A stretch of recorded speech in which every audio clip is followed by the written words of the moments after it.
قصيدتي سكورا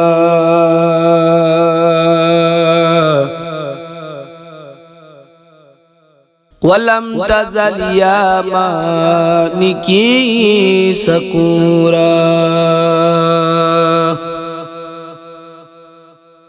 زنت قصيدتي سكورا ولم تزل يا مالكي سكورا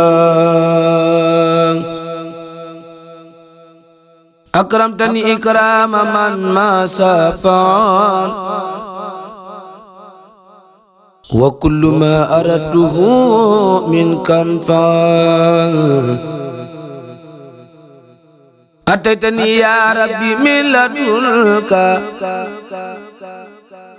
ذكرا حكيما فرديت عنك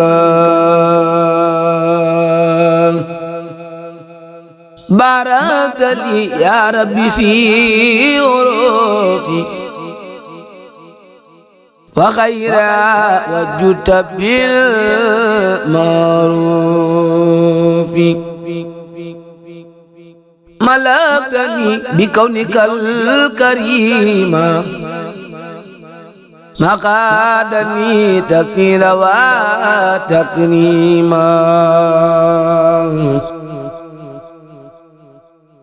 آتيتني ما القلب أنت كلما أدا من الدر موت الظلما أكرمني بقل واللوات ربي ولم يكن له كفوا أحد ناجاني الله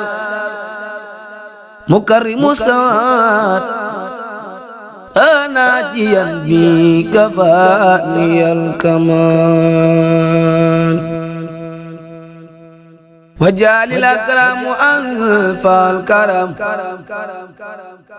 ودرني بخير راد للثرم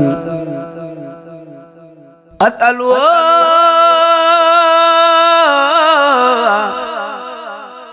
كونتي القصيدة خارقة لعادة المفيدة أسأل كونتي القصيدة خارقة لعادة المفيدة يا حي يا حي مسلي بسلام على الذي جاء بأحسن كلام على الذي جاء بأحسن كلام صلي وسلم ولتقبل ذا الكلام على الذي يا بأحسن كلام صلي وسلم ولتقبل ذا الكلام من على خارج الحروف بما يفوق الظن من معروف لناظم العروف خلد الربا يا من كفاه ذا الغرور والنبات ولي يا رحمن يا رحيم يا حي ويا قيوم يا مكرم يا ولي يا رحمن يا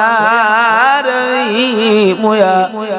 حي ويا قيوم يا مكرم يا نجاك عبدك القديم ذا صلاة مسلما على مذاذي الخلا نجاك عبدك القديم ذا صلاة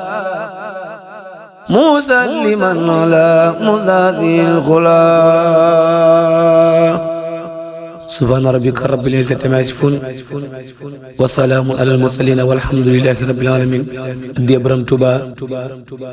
ñu ngi ñaan ku teewlu wakkaana xaqan ji nga xam ni am naa ci ay bayit yàlla na suñu borom faj say aajo zahiran wa batinan. di ñaan ki nga xam ni heure wi may jàng ci moom la sosoo muy Serigne Moustapha Seck xasaayit yàlla na suñu borom may ko gudd fan ak wér yokk ko kattan ak dëgër laay ci barkeb Cheikhul Khadim